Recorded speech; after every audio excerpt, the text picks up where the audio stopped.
A ver con cuál nos vamos. Es que generalmente uso uno de los tres, pero para poder avanzar, o dos, pero vamos, vamos a intentar la pregunta otra vez. ¿Les gusta más cello, marimba o fagot? Vota por fagot. Tenemos dos fagotistas. Por cello. Ya está difícil que gane la marimba, ¿no? Pongamos marimba. Ya que no ganó, pongámosla. Ya ponemos a la que no gana, a la inversa. La vamos a hacer para... No, está bien, después escuchamos, o sea, las vamos a oír todas, pero vamos a ver diferentes áreas de cada... Pero no para este ejemplo de los materiales, sino para otro tema, ¿no? No, yo por el tema de los materiales que... De que la...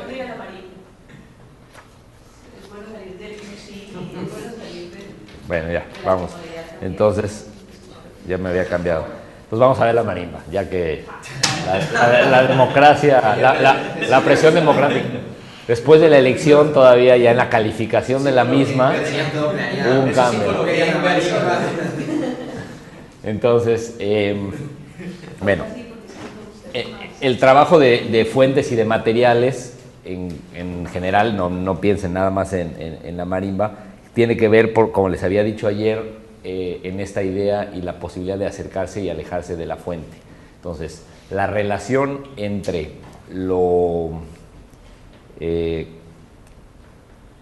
electroacústico y lo instrumental lo vamos a ver, no sé si me dé tiempo en esa sesión o la primera, al principio de la segunda sesión, que es como muy claro con unos ejemplos muy particulares. Ahorita quiero cerrar la idea de cómo identificar materiales y elementos de estos pequeños materiales o paleta de sonidos, como le he estado diciendo, nuestro catálogo de sonidos, en una pieza que tenga un instrumento, no nada más en la parte electroacústica, como vimos ayer con las dos obras que escuchamos, ¿no? Entonces, en el caso específico de cómo generar o cómo identificar y hablar de materiales particulares que pueden ser útiles en una pieza mixta, vamos a usar el ejemplo de una pieza de marimba que vamos a escuchar, que tiene que ver con cómo relacionar al intérprete en el escenario, al intérprete que está físicamente enfrente del público, haciendo acciones, qué influencia tienen estas en la percepción de cómo podemos seguir la obra. Ayer con la pieza de tuba les decía que aunque la estábamos escuchando no podíamos ver al tubista, es imprescindible esta capitalización de la expectativa y que el compositor, a través de la tecnología, tenemos la posibilidad de alejar o acercar al público de esta posibilidad de identificar las acciones físicas que están sucediendo en el escenario, ligarlas directamente con los resultados, ¿no? Incluso desdoblarlas en el espacio, como les mencioné ayer, que es como estar adentro de la tuba, ¿no? Entonces, una estrategia específica que a mí me parece muy atractiva y que fue muy útil o que sucedió a partir de esta idea de trabajar en una obra para marimba y electroacústica es encontrar, y esto en general se aplica para fagot, para cello, para cualquier instrumento que quieran, cuáles son las limitantes físicas reales del instrumento. ¿Qué quiere decir limitantes? Lo que no puede hacer un instrumento. Desde mi perspectiva, una aproximación al uso interesante de la tecnología tiene que ver con crear el concepto de lo que después lo vamos a ver en la pantalla, de meta-instrumento, que quiere decir complementar todo lo que el instrumento no puede hacer con la tecnología. Ese es un interés personal, ¿no? Simplemente. Hay, por supuesto, otras aproximaciones. Pero el hecho de trabajar para un instrumento en música de cámara, a mí me parece que con tecnología o sin tecnología es lo mismo, y lo he dicho desde el principio con el curso. Entonces, cuando vas a trabajar con tecnología para un instrumento,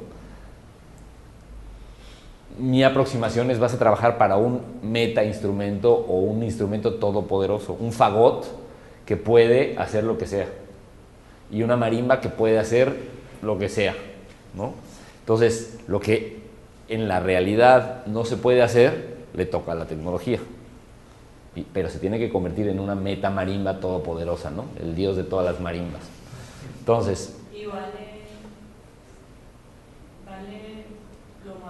desde lo más simple hasta lo más... Por ejemplo, digamos, en un cello tú no podrías tocar la primera cuerda con la cuarta al mismo tiempo y dejar acordes.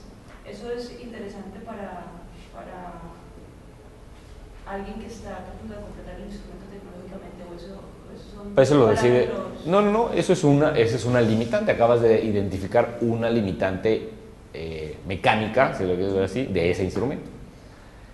La identificación de las limitantes es totalmente arbitraria y personal. Es decir, son arbitraria no de que para ti lo sé y para mí no. Esa que tú acabas de decir, no se puede por la curvatura, punto, ¿no? ¿Cómo lo resolverías? Desarmas el chelo, pones las cuerdas diferentes, o sea, puedes hacerte tu chelo que sí pueda tocar esas dos cuerdas, o puedes usar la tecnología para hacerlo, ¿no? Entonces, en el caso específico del chelo, ahí está una clara limitante, ¿no? ¿Cuál sería una limitante de la marimba? Mantener el sonido. Ok. La cantidad de balance. Ahí está. ¿Cuántos ataques al mismo tiempo? Es una. ¿Cuánto dura el sonido sin repetir el ataque? Es otra, ¿no? O sea, todos los sonidos están compuestos por una... Hubiera dejado mi dibujo porque es el mismo. Por un ataque, después un sustain y después un decay, un release, ¿no? ¿Sí saben esto? Entonces, este es el tiempo, pero no revolver con el trade y eso de hace rato, ¿no?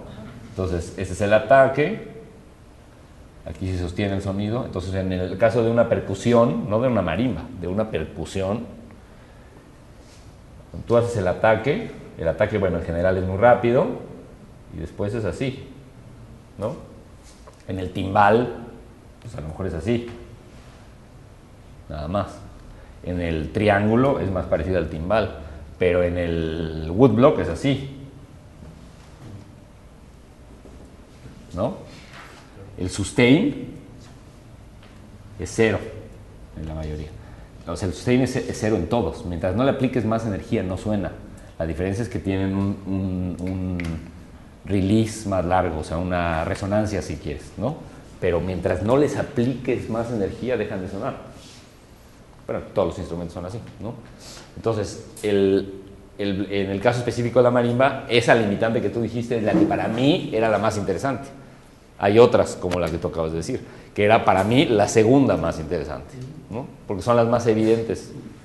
Hay otras, por ejemplo, la marimba no habla. Bueno, pues sí, la marimba no habla, ¿no? Pero suena gracioso, pero en el chelo para mí esa era la limitante que me interesaba, ¿no? Porque tampoco habla el chelo. Entonces puedes hacer, o en el fagot, en especial la pieza de fagot, hay toda una sección en donde canta a través del fagot, por esa la has escuchado tú, entonces canta a través del fagot por esa idea. El fagot tampoco habla, bueno, claro que habla porque es un instrumento de aliento y entonces sí habla, ¿no?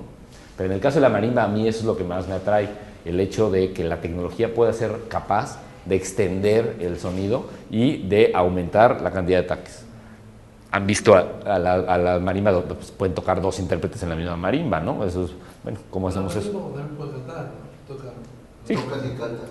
Claro, canta el que, pero no es la marimba es el que toca, ¿no? Sí. Marimba no piensa. Sí. Sí. Entonces, la idea de encontrar estas limitantes son la manera de aproximarse a lo que les dije ayer al principio, que es que componer, desde mi perspectiva, es resolver un problema. Te pones un problema. El problema conceptual, estamos hablando de la etapa conceptual, es bueno. A Rodrigo Sigar le dijeron que tiene que hacer una pieza de marimba porque es un encargo, ya sea que porque lo tiene que hacer para la escuela, o porque le van a pagar muy bien, o porque tiene un marimbista muy amigo que trabaja gratis, ¿no? Cualquiera de las alternativas. Entonces, va a componer una pieza para marimba. ¿Cuáles son los problemas para marimba y cinta o para marimba y electrónica? Y entonces, ¿cómo va a resolver estas ideas? Bueno, para mí, el mantener el sonido en el tiempo era el problema a resolver tecnológicamente, y los múltiples ataques. Ahora, los múltiples ataques para mí son no nada más que pueda sonar mucha marimba al mismo tiempo, sino tiene que ver más con la capacidad de distinguir estas acciones físicas, es decir, que el intérprete toque y que el público entienda que eso viene de las acciones físicas, o que en un momento toque y que el público no necesariamente reciba la confirmación de la acción física. Esa posibilidad de permitirlo o no es como yo abordé lo de los ataques, y de esa manera estructuré la pieza en una sección claramente en donde el marimbista toca y tú oyes lo que toca y además tienes la computadora, y una sección en donde se combinan las dos y no puedes distinguir realmente de dónde viene, qué está haciendo la marimba y qué está haciendo la computadora. Vamos a ir a eso y la vamos a escuchar, pero entonces el punto central para identificar los materiales de la obra tiene que ver con encontrar posibilidades de conexión entre los materiales que vienen de la marimba original, es decir, cómo va a sonar la marimba del escenario, un poco lo que les dije en la pieza de tuba, porque son piezas, digamos, cercanas en el tiempo, con un par de años de diferencia cuando hice una de la otra. Después la marimba que está en la computadora, pero con poca transformación o sin ninguna, que es lo que se llama un puente instrumental de conexión entre los dos medios, y después la marimba o los sonidos procesados, ¿no? En este caso la gran mayoría de los sonidos son de la marimba, pero hay muchísimas obras, o sea, para aventar para arriba piezas de música electroacústica o de música mixta que dicen, ah, sí, mi idea es que todos los sonidos de la cinta vienen de la guitarra. O sea, todo el mundo decimos eso, ¿no? Como si el hecho de que todos los sonidos originales que están en la cinta, como los sacaste del instrumento y los transformaste a partir de ahí, ya por eso tenga una coherencia, que es totalmente falso, pero se usa muchísimo como argumento de coherencia instrumental. Cuando con la tecnología tú puedes llegar a un sonido tan lejano que da lo mismo si viene o no de la guitarra, ¿no? Tienes que dejar las características genéticas del timbre de la guitarra si quieres usar eso como un argumento. Sí. Es pregunta, una de las características de la música mixta es lograr precisamente que no se diferencie bien hasta dónde llega el instrumento y qué parte... No, ese es esa es una aproximación, sí, hay completamente diferentes. Y además la música mixta en los últimos 20 años con las tecnologías disponibles puede hacer eso, digamos, tan fácil como se podía hacer antes la música distinta. Hay muchas aproximaciones que son completamente diversas, contrapuntísticas entre los dos medios, contrapuntísticas desde el punto de vista de timbre, hay muchísimas. Incluso hay compositores que dicen, bueno, ¿cuál es el sentido de hacer eso? Pues mejor entonces hazlo con instrumentos, ¿no? Es válido también. Busca las técnicas extendidas y el ensamble y los intérpretes que te permiten hacer una música de esa perspectiva. Pon a dos marimbistas, si lo que quieres son dos marimbas y que no se distinga cuál es marimba y cuál no, pues pon a dos marimbas, ¿no? Entonces es otra aproximación. Pero bueno, desde mi perspectiva eso es cierto. O sea, si yo voy a hacer un dueto de marimbas, no lo hago con computadora, pongo un dueto de marimbas. Tengo que tener algo que haga que sea una marimba hipermarimba, como digo, que no existe, que te das cuenta que no existe, pero te das cuenta que se comporta en el mundo de la marimba, pero es una marimba de Saturno, pues, ¿no? Entonces, y les voy a mostrar unos ejemplos así particulares de los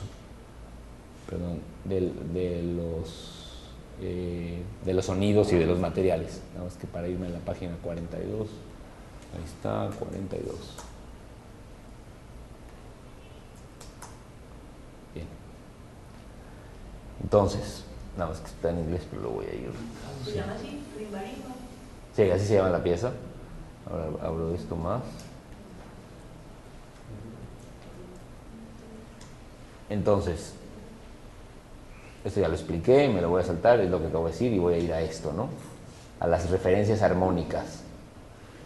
Y lo voy a traducir. Las referencias armónicas. En la parte en donde la parte instrumental domina, la mayoría de las alturas, es en donde la mayoría de las alturas se desarrolla en la pieza. Al principio, la marimba introduce una serie de alturas específicas que marcan el contorno armónico de la pieza, ¿no? A través del desarrollo de estos pequeños fragmentos, a partir de la altura inicial o de la nota inicial, se va transfiriendo parte de este desarrollo hacia la parte grabada, ¿no? Hacia la cinta. Y la marimba permanentemente utiliza este material para regresar a una coherencia o a un desarrollo armónico congruente. Les voy a poner la figura que menciona acá y lo vamos a escuchar. La figura, me voy a saltar esto y se las voy a explicar. Está aquí. Entonces, y aquí voy a preparar el audio.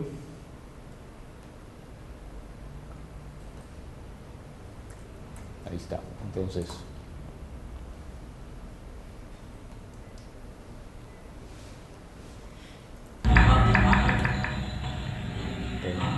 siempre suena la primera vez que digo. Entonces, ya se debería quitar.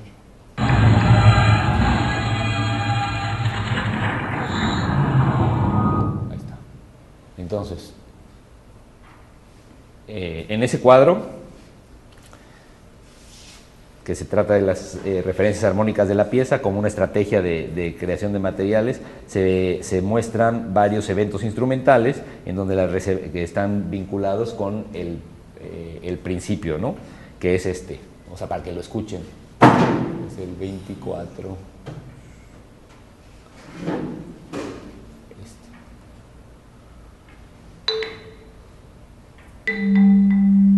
Voy a poner porque que se detuvo, porque como está cargando del internet, pero ahí va otra vez. Este mismo. ¿Ok? Compás 1 de la pieza.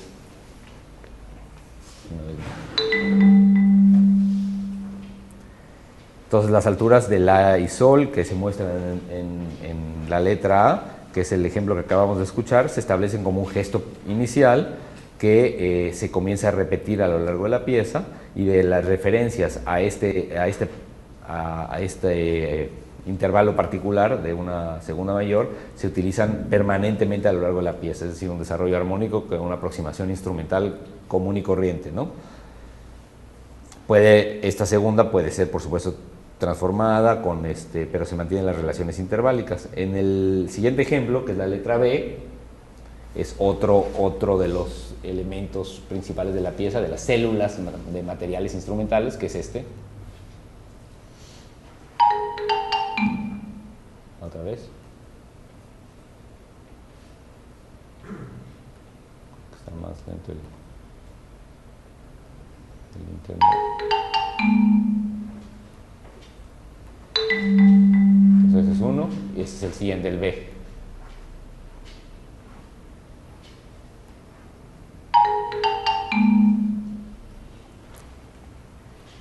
Es un ejemplo en donde las relaciones interválicas de las que estamos hablando están en un rango diferente, pero son las mismas alturas, ¿no? Bueno, donde están marcadas con el elipse.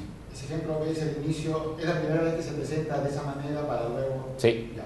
En la pieza. No, esta es la primera variante de esto, que sucede en el compás 67 de la pieza, o sea, como 1 minuto y algo así. O sea, todo lo anterior ha sido... Desarrollo de eso, sí. En el aspecto estoy hablando nada más de lo que se llaman referencias armónicas. O sea, la estrategia de generar referencias armónicas. Hay otras cosas que pasan antes, pero para ilustrar una estrategia, escogí referencias armónicas, ¿sí? Después, las mismas alturas. Después, en el minuto 3, en el compás 330, suena el que está con la letra C, ¿no? Que es este. Perdón, el que sigue, este.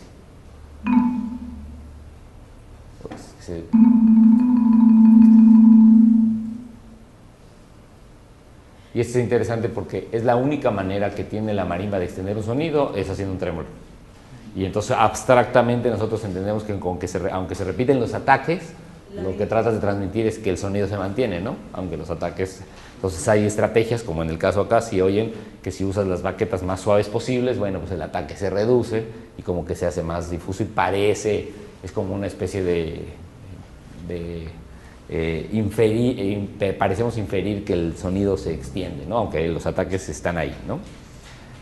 Y de esa manera, a través del trémolo de esta extensión, es una manera instrumental de crear este suelo armónico con el mismo rango, digamos, armónico. Y finalmente, en el D, que es el compás ya 371, se utilizan siempre un gesto similar para marcar las secciones de la pieza, ¿no? Que es esto.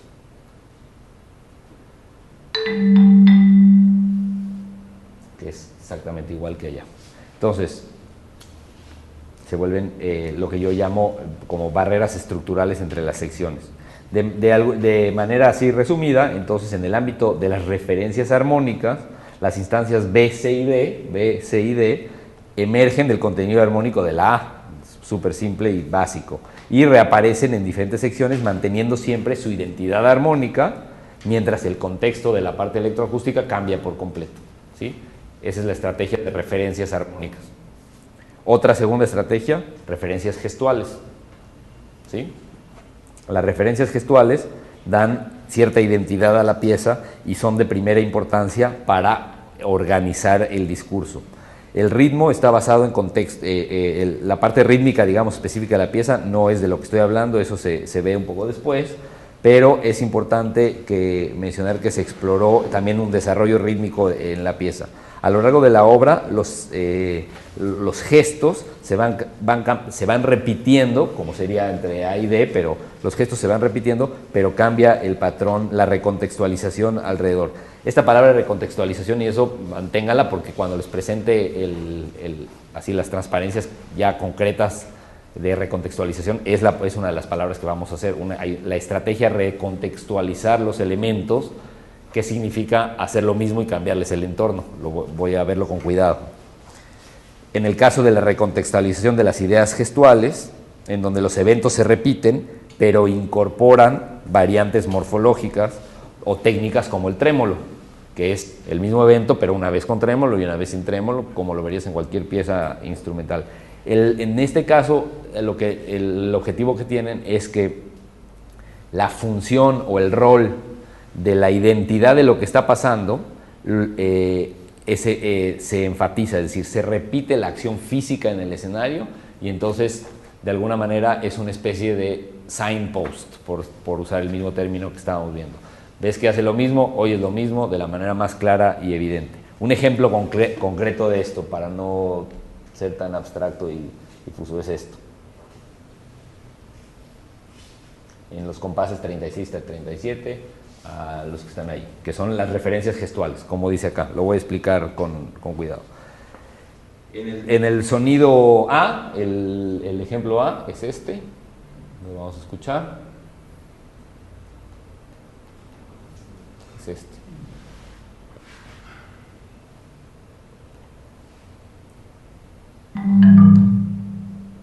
No le hagan caso, siempre es que se carga.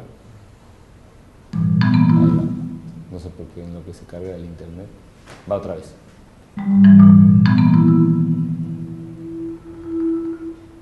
Ok, otra vez.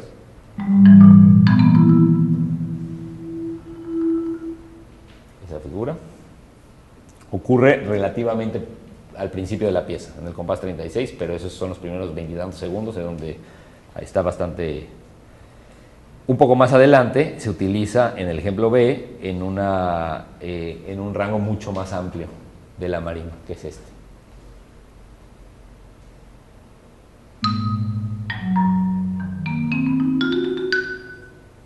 El mismo rango.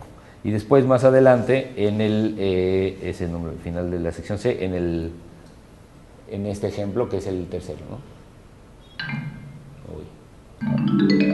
Otra vez el tercero.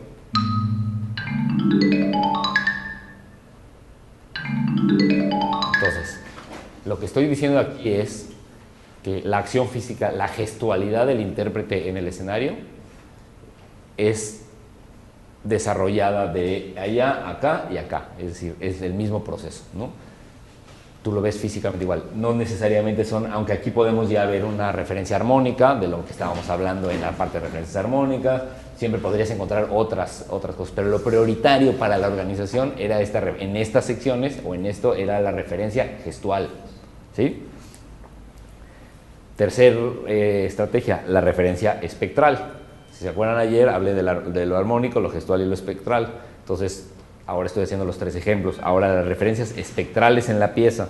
La idea de utilizar material espectral para organizar la estructura de la pieza se limitó solamente a pequeñas secciones muy específicas para que fueran como elementos de desarrollo espectral en la pieza. No es que todo el tiempo haya un desarrollo espectral. Como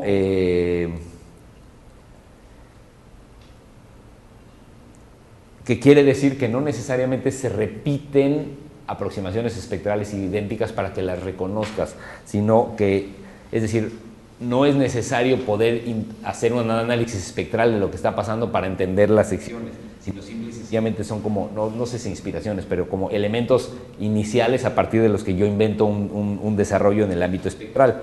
Suena un poco confuso, pero creo que está bastante claro con este ejemplo que está aquí. Bueno, aquí no hay una gráfica porque es espectral, pero dice, en una sección que va lo voy a poner para que lo puedan leer, ¿qué es esto? Ahí está, ¿no? Abajo, donde dice en las dos secciones, a partir de ahí es donde estoy. Déjenme subirlo ahí para ver si alcanza más. Ahí están estas secciones. Y esto es lo que. Perdón. Sí. Un poquito más arriba dices que no es necesario que el oyente identifique esas. Es necesario que similitudes espectrales. que las reconozca. O sea, no es que tengas que hacerlo, no es que tengas que estar concentrado en seguir el espectro para entenderlo, sino es como material para mí, para organizarme yo, pienso las secciones como contrastantes espectralmente. También yo creo que así se perciben, pero lo que te quiero decir es que no es que sean, no es que cuando tienes una sección, digamos, de un espectro en donde no se reconoce la marimba dentro de la computadora y después tienes una en donde claramente están separadas y después regresas a una en la que se confunden, que sea igualita a la primera, idéntica. A eso es a lo que me refiero, que no son así, ¿no? Entonces, en estas dos secciones vamos a escuchar los dos ejemplos, nada más que lo voy a explicar primero, los voy a tocar seguidos para no hablar en medio y no interrumpir. Son dos momentos en donde el contexto está basado en un espectro homogéneo, en donde no hay grandes ataques que se reconozcan como para interrumpirlo, sino como una especie de espectro continuo, pero con ciertos elementos similares. Entonces voy a tocar estos dos momentos espectrales uno tras otro para que los escuchen. Dos momentos que para mí era la parte, digamos, del resultado espectral, lo que los une, lo que los vincula.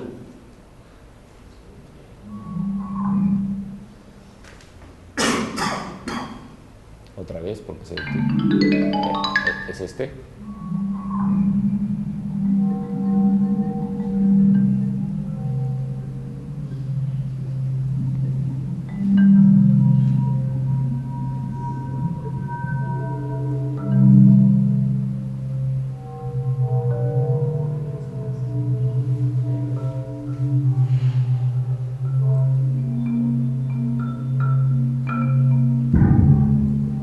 Hasta ahí, ¿no? Y el siguiente es este.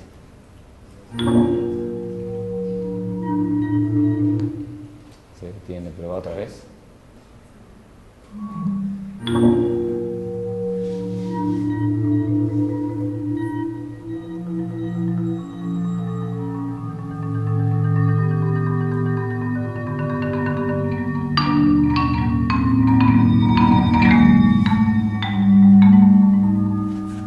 Hasta esos ataques. Entonces, estos son dos momentos claramente espectrales que lo que pretenden es ser contrastantes de los elementos de alto contenido rítmico y de alta energía física en el escenario.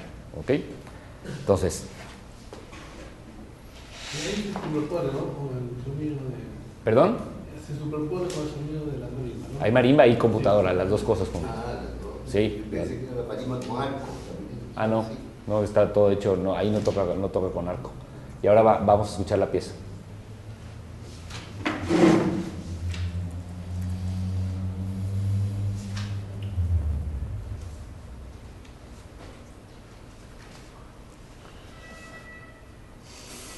Ok, la versión.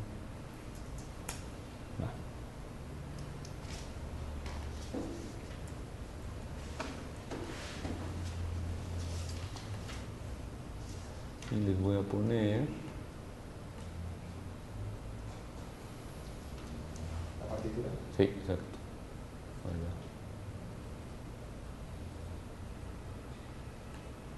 Y la partitura, para que tenga la partitura ahí.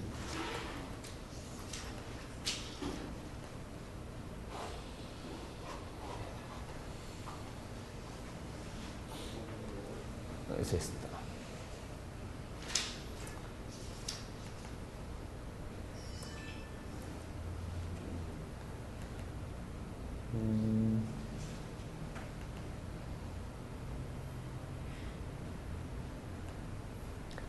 Perdón.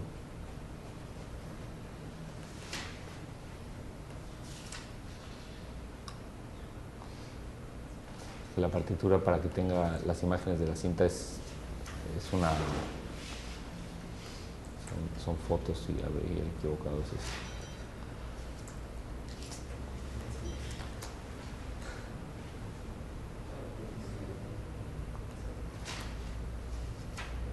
Ok, perdón, esto.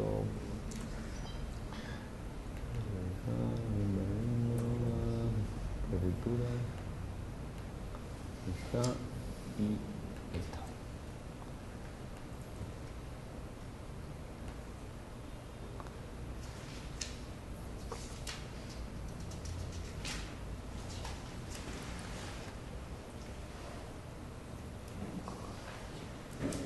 Pero no se pone, están, sí, no la puedo poner ahí, déjenme voltearla, pero ahorita se las enseño, no importa tanto.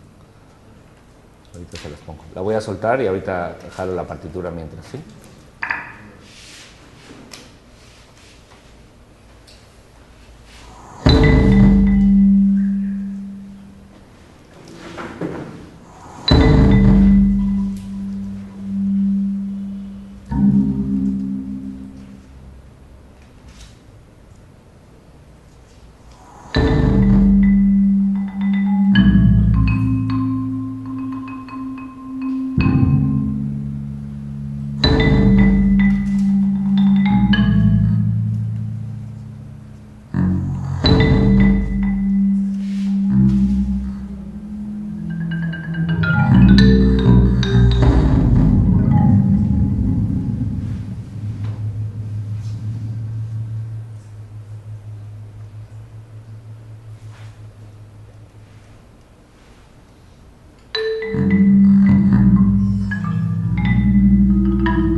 Exacto dónde vamos.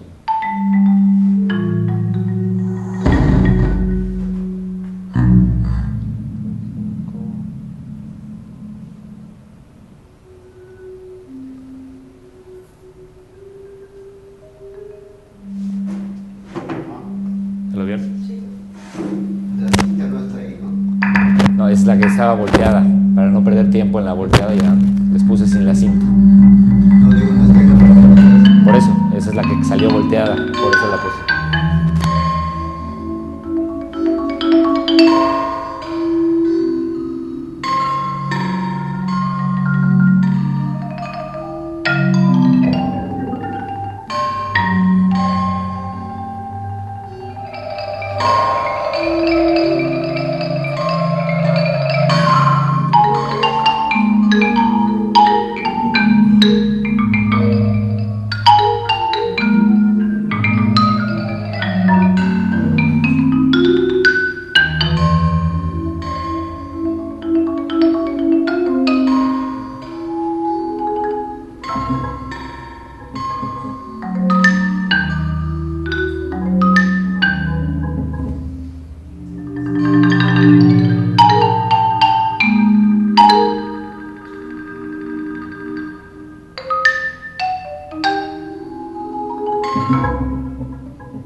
Ya la pude voltear ahorita nada más para que la puedan...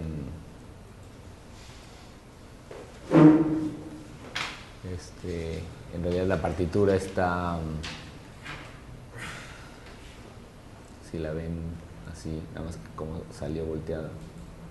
Dura 15 minutos exacto, también por algo particular. La parte así es como está, ¿eh? No tiene mayor... Pues que no las quería voltear todas para que me esperaran y la puse sin la versión de siempre. Pero esa es, digamos, la misma partitura con la información que tiene el intérprete. No dura 15 minutos por mi sistema estructural. O sea, el momento clave, ahorita lo vamos a escuchar bien, pero el momento en el que pasa esto, que lo van a reconocer... Aunque suena como glockenspiel. Que es exactamente la mitad, que es exactamente la mitad de la pieza, que es por aquí, esta parte. Que ya se vuelve una parte como... Perdón, esto. Ahí. Los gráficos están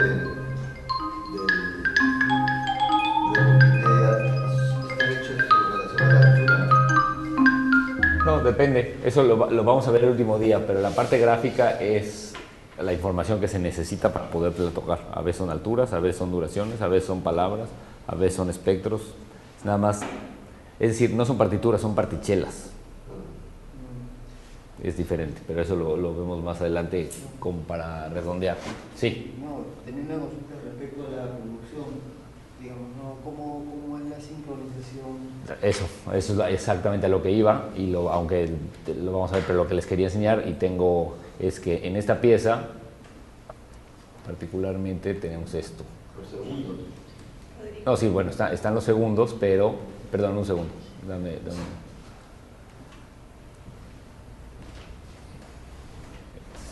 Estamos en eso. Los tenemos, vamos que es la página estatal, lo están viendo. Ah, no, perdón que no están viendo. Bueno, ahorita se las pongo, está muy fácil. Es que voy a enseñar una gráfica de eso de la. Para que lo vean, es esto lo que les quería mostrar.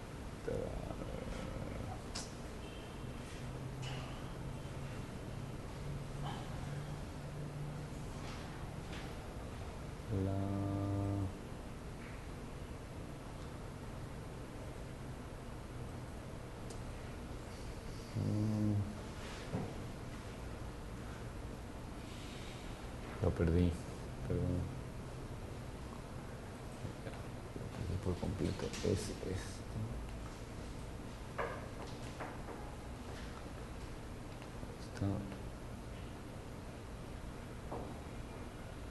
Sí.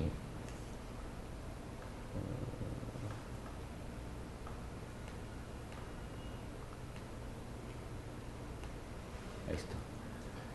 Perdón, esto.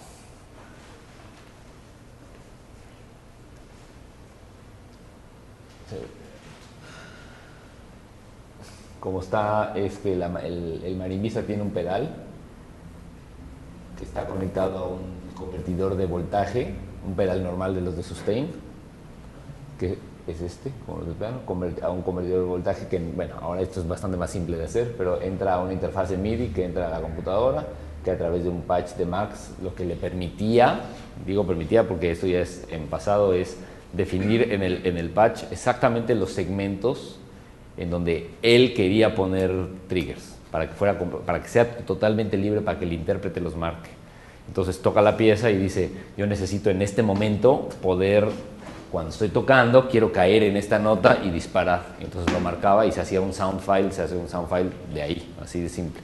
Pero hay otros intérpretes que tocan fragmentos mucho más largos, que los primeros 7 minutos lo tocan sincronizado, y otros que todo el tiempo se quieren sincronizar. Entonces me ha pasado... ¿Él toca solo todo el tiempo? ¿Cómo solo? Pues no, él se encarga de todo lo que sucede. Ah, sí, no hay nadie desde el computador disparando ni nada por el estilo, no. Es para que la pieza la pueda tocar solo. Lo que pasa con la pieza es que este es un sistema más de ensayo. Lo que se va desarrollando con los intérpretes que tocan la pieza mucho es que se van aprendiendo las secciones, van borrando y después de 1 o 2 años que la tocan 4, 6, 8, 10 veces, depende de ellos, ya quitan el patch de Max y la tocan con el CD, que ese es el objetivo de la pieza. Pero también es cierto que muchos intérpretes la tocan una vez por un concierto. Muchos, quiero decir, 4 o 5 la han tocado 1 o 2 veces nada más y luego ya la dejan. Salud, porque es más como de, voy a hacer este concierto y tengo que tocar la pieza de Rodrigo. Y hay otros que es, me voy a quedar con la pieza de Rodrigo y la voy a tocar durante muchos años, ¿no? Un poco depende de ellos. Entonces, para eso les quiero mostrar nada más brevemente un ejemplo de una interpretación para que vean en vivo cómo se ve, aunque el sonido no es tan bueno, ¿sí? De un intérprete distinto del que oyeron. O sea, el que oyeron es el que me la encargó, que se llama Robert Tesler. Ese es un intérprete portugués que se llama Pedro Carneiro, que es muy bueno. ¿De qué año es la obra? 2008. Gracias. Sí, No, ahí decía... Ah, no, esto es de 2008, no, pero la obra es de antes, la obra es, yo no me acuerdo, no lo dice ahí en el disco que les di, no sé, como 2002 o 2003, algo así. Pero es anterior aquí Pedro, para cuando la tocó en este concierto ya la había tocado 3, 4 años, ¿no dice ahí? ¿De qué año es el disco? Dice obras creadas entre 1999 y 2002. Y esta es la penúltima, o sea, debe ser 2001 entonces, esta pieza 2002, por ahí. La verdad no me sé muy bien esos datos de mis propias piezas. Lo que sí sé es que aquí Pedro ya la había tocado 8 veces, ¿no? Sí. O sea, ¿qué con ¿Perdón? No. ¿Con qué versión de Max se hizo entonces el patch? Uy, debe haber sido 3 punto algo, sí. O sea, ya era Max MSP, eso seguro. Pero sí, no me acuerdo. Sí. No, y la he ido actualizando, o sea, tengo... El patch actual. No tan actual, pero de hace año y medio o algo así que corría bien. Pero muchos intérpretes, lo que pasa, pero es una buena pregunta, porque lo que se ha dado es que la han tocado mucho, ¿no? Entonces tengo este video, tengo como 6 o 7 videos y tengo, no sé, 14 o 15 grabaciones en vivo, y las cuales unas son muy interesantes, otras menos, pero lo que preparo son los materiales de ensayo. Entonces yo le doy al marimbista, aunque no lo conozca o lo descarga de la página, las piezas, y ya casi todos trabajan de oído con las interpretaciones pasadas y prácticamente ninguno, como no saben poner su computadora y echar a andar el Max y todo eso, pues entonces mejor de oído lo arman. Y ya de cada 3 o 4, esta pieza me la pedirán unas 3 o 4 marimbistas al año, haz de cuenta. De esos, a veces ni uno solo de esos 4 me pide lo del Max. Bajan el material de ensayo y la tocan.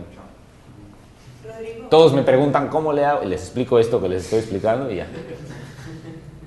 Sí. La pieza, cuando la concebiste, ¿la pensaste como para un solo instrumento o para dos? No, para la metamarimba. O sea, para uno. Sí, para uno. Totalmente. O sea, para una marimba que incluye todas estas posibilidades. Voy a buscar esa sección que les digo más o menos para que vean cómo, la voy a poner desde un poco antes para que vean cómo hay un contraste gestual, aunque aquí tenemos una cámara desde arriba que ayuda mucho a identificar lo que realmente está. Si tú te piensas en el público, esta es una cámara del segundo piso, para verle las manos y las baquetas, pero el público está abajo, entonces lo ve de frente y incluso le tapa, la computadora en este caso lo único que tiene es sus marcas de tiempo y un reloj en grande para no perderse, ¿no? Pero bueno, van a ver.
gestual que ese movimiento y esa trayectoria no se puede. Lo ves caminar, lo ves hacer todo, ¿no? Levantar. Se identifica perfecto los dos instrumentos. Los dos.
Evidentemente cuando lo ves. Es más expresivo, bueno, entonces es porque lo estamos viendo, da la impresión de que su interpretación es más expresiva que la que escuchamos ahorita.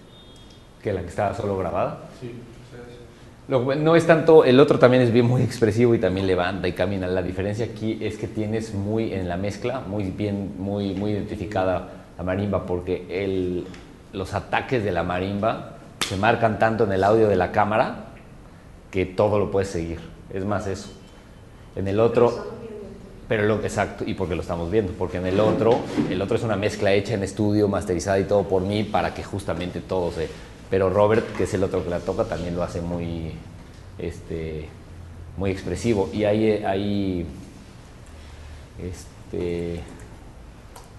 creo que lo tengo aquí, que tengo justamente un fragmentito, ahora que lo dices, de... mira. Creo que es... no, perdón.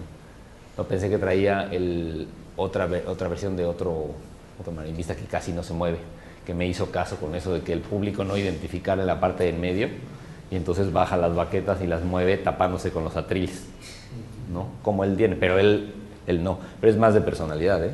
Sí, o sea, es de nivel de histrionismo pero lo que pasa es que creo que funciona muy bien porque además él está, lo que es muy padre de esta versión es que está siempre en los lugares, lo ves de pronto cómo va a atacar y se da cuenta que está un poquito antes y se detiene, porque lo tiene perfectamente medido, ¿no? Entonces, esos son momentos que tú dices como que de duda, pero en el momento que ataca muy bien.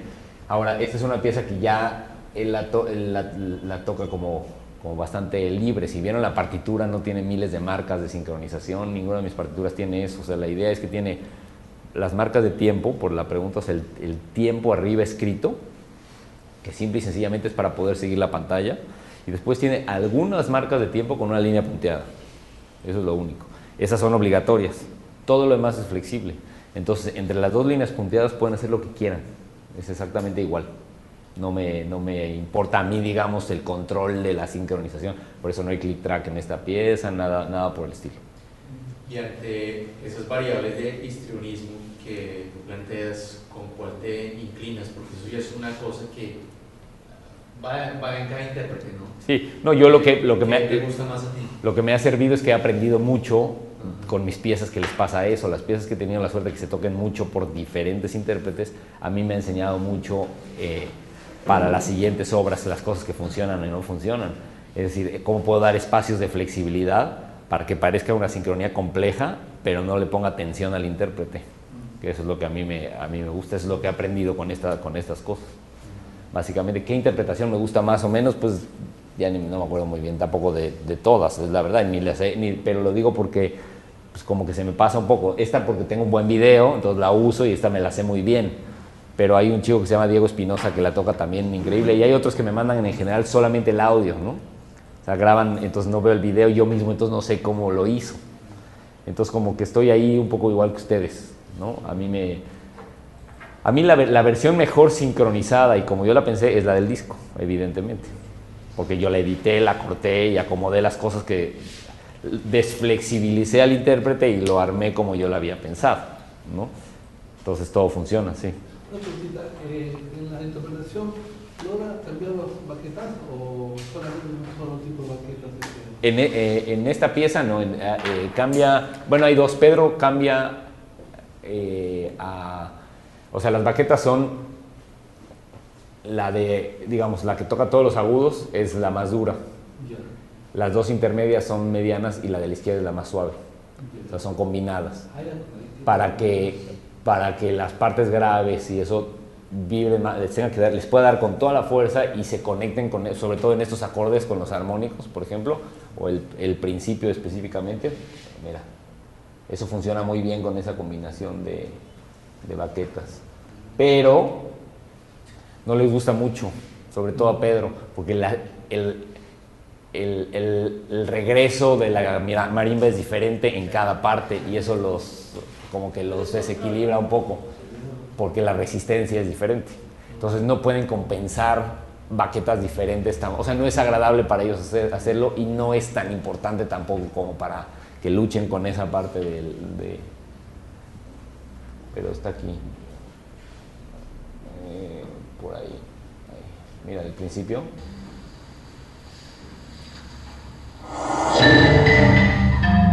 Para todos esos golpes, esa es la más suave.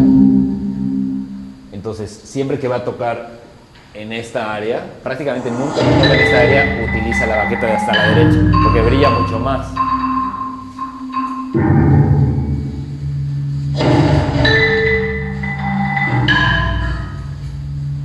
Se nota mucho, pero cuando están muy conectados los golpes, ¿no?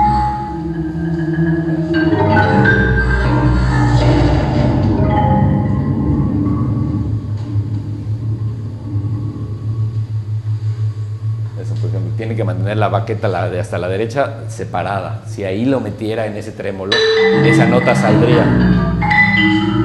Y no sé si vieron, nada más para terminar, hay una parte de la partitura, un momento de la partitura que dice, no lo tengo acá, pero creo que se lo encuentro rápido,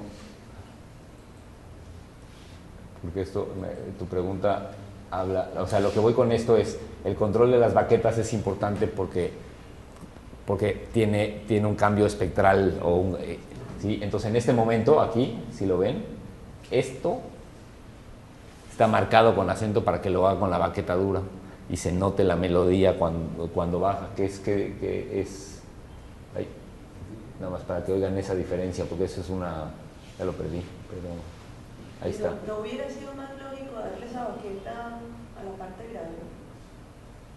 No, porque lo que logras es que el ataque es muy marcado.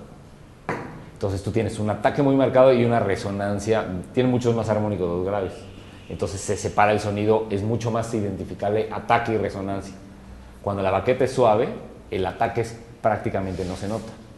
Entonces para mezclarlo con la computadora tienes mucha más. O sea, lo que tú dices ayudaría si quisieras que los golpes graves fueran muy claros.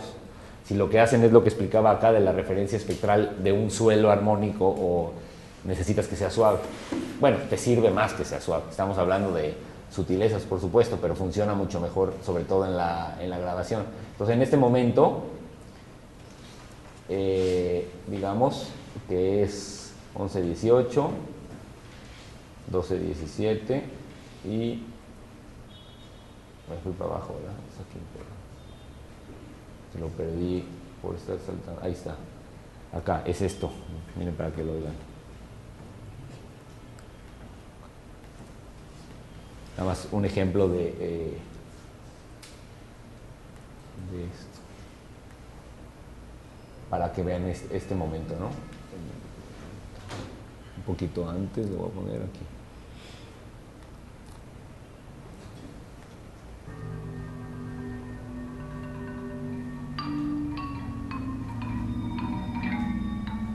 Es muy evidente cómo sale esa melodía, ¿no? Va otra vez, lo puse muy cerca, pero está muy mezclado. Esto es antes. Lo puse demasiado antes. Está todo más mezclado.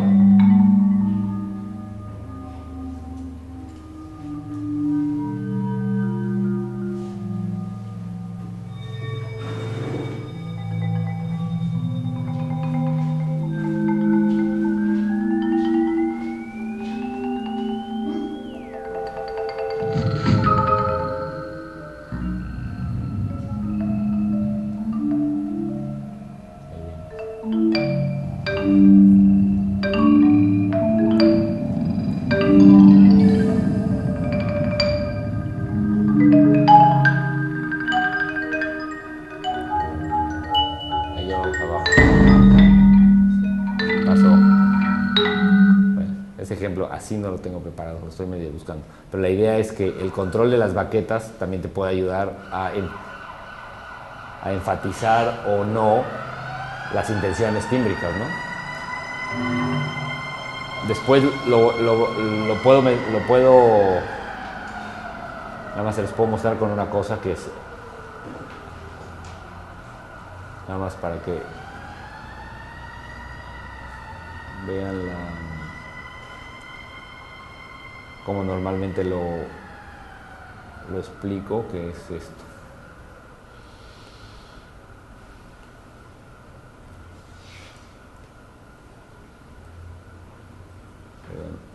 En una partitura que, nada más para que vean la partitura de cómo se menciona lo de las baquetas, ¿no? Pero ahorita es esto. Que después la vamos a escuchar, pero para que vean ese elemento. Dice, voy poniendo, esta es una pieza para percusión, pero nada más para que vean en la partitura. O sea, cuando se tocan las manos o cuando se tocan las baquetas, voy poniendo siempre en la partitura específicamente qué tipo de baquetas son, o sea, una foto, ¿no? Para que automáticamente lo pueda agarrar y lo pueda regresar a las manos o lo que sea, ¿no? Esa es la mejor manera de ponerlo. No sé si hay algún otro comentario o pregunta. ¿Tiene una leyenda antes que diga usar baquetas? Sí, justamente. Bueno, yo normalmente o pongo una leyenda o pongo unas instrucciones en el ya sobre el score. Cuando hay mucha información en el score que es necesario ver con la leyenda, lo hago más como así. Por ejemplo, esta es una más compleja. ¿Cómo le pones a las baquetas semiduras? No, las baquetas sí, simplemente se les dibuja yo hago esto. Pongo al principio de la pieza unas fotos del score con las explicaciones de qué significa cada uno, cuando es muy complicado. En el caso de la marimba no. En el caso de la marimba pongo usar la baqueta más suave que tengas, las intermedias que tengas y la más dura que tengas. Sí. Porque cada marimbista tiene su estuche con sus baquetas y además viajan con las que les gustan y se les rompen. Entonces no les digo qué baqueta usar, sino nada más un parámetro de comparación. Y me ha pasado que, no, es que yo hoy solo traje y dejé la otra en el hotel y entonces la toca con lo que trae también, ¿no? Pero pues eso es normal. Y cuando son cosas más complicadas, pues hago eso, fotitos del score y las explicaciones así en texto, ¿no? Esa después la escuchamos.